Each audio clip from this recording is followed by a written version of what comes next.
में इमरान खान को अपनी गिरफ्तारी का खौफ है, लेकिन उन्हें ये इल्म नहीं कि आगे आगे उनकी जिंदगी में क्या होने जा रहा है। मारूफ कॉलमिस्ट एस ए जाहिद ने अपने कॉलम में इमरान खान के मुस्तकबिल में होने वाले चैलेंजेस से आगाह कर दिया। अलकादर ट्रस्ट केस कोई ऐसा केस नहीं कि जिसे लपेट दिया जा सके।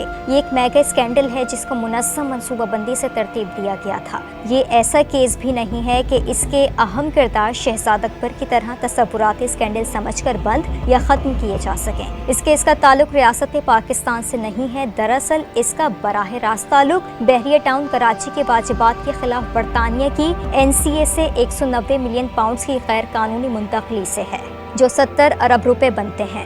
इस गैर कानूनी अमल और एक पब्लिक ऑफिस होल्डर की मुजरिमाना सहूलतकारी और ज़ाती मफादात की वजह से कौमी खजाने को 3 हवालों से भारी नुकसान पहुंचाया गया, जिसके काफ़ी ठोस सबूत मौजूद हैं।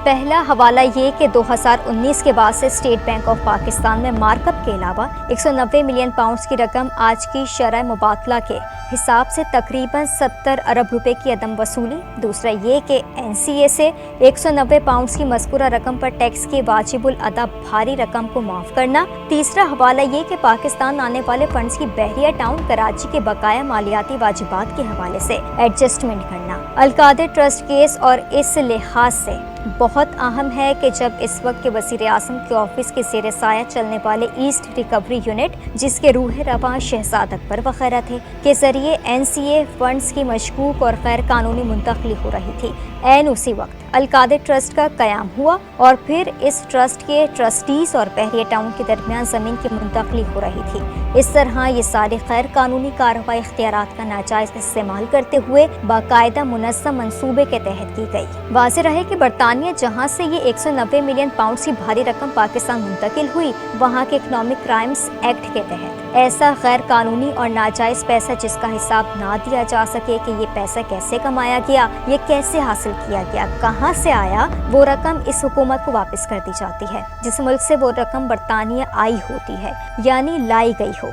लेकिन पाकिस्तान के नाम नेहा सादिक और अमीन ने मज़कूरा रकम कौमी ख़जाने में जमा ना करा के न सिर्फ बददियानती की, बल्कि कौमी ख़जाने को बहुत भारी नुकसान भी पहुंचाया और इसके बदले में सैकड़ों केनाल कीमती अराजी और अरबों रुपए नकद वसूल किए। एक नाम नेहा दर्जगाह के नाम पर कायम किए गए ट्रस्ट का मकसद ही कौमी ख़जाने को भारी नुकसान पहुँचाकर ज़ाती मफादात का हुसूल था। अब ये केस नैब में चल रहा है, लेकिन नैब के तलबी के बावजूद मुलव्विस मुल्ज़िमान नैब में पेश नहीं हो रहे। ये भी वाज़ेह रहे कि नैब एक आज़ाद इदारा है और मौजूदा हुकूमत में आज़ादी और ख़ुद मुख्तारी से अपना काम कर रहा है। ना बाहर से कोई भी नैब को कोई हिदायत देता है, ना नैब के काम में कोई मुदाखलत है, ना ही नैब किसी की हिदायत पर कोई कार्रवाई करता है और ना साबिक दौर की तरह कोई चेयरमैन को ब्लैकमेल करता है। 9 मई के सियाह दिन और इसके 2 दिन बाद तक जो कुछ हुआ और कराया गया वो निहायत अफसोसनाक, शर्मनाक और काबिल मज़म्मत है।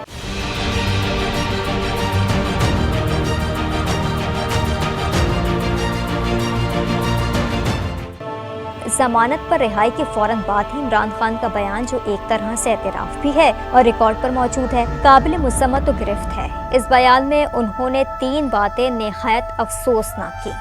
एक ये कि 9 मई और इसके अगले दिन जो वाक़यात हुए ये उनकी गिरफ्तारी का रद्द-ए-अमल है। दूसरी बात जो बाकायदा और खुलेआम धमकी भी थी कि अगर उनको दोबारा गिरफ्तार किया गया तो इससे भी ज़्यादा शदीद रद्द-ए-अमल आएगा। इससे बढ़कर शर्मनाक बात ये कि उनको गिरफ्तार नहीं बल्कि अगवा किया गया और उनकी अगवा की ये वारदात पाक आर्मी की आला तरीन क़यादत के कहने पर की गई। ये बहुत ही शर्मनाक इल्ज़ाम था जिसकी जितनी भी मसम्मत की जाए कम है। गुज़िश्ता दिनों उन्होंने ये भी इल्ज़ाम लगाया कि जलाओ घेराव की वारदात में एजेंसियों के लोग मुलव्विस हैं। साथ ही ये भी कहा कि हमारे कारकुन जो इन कार्रवाइयों के बाद गिरफ्तार किए गए हैं इनको रिहा किया जाए।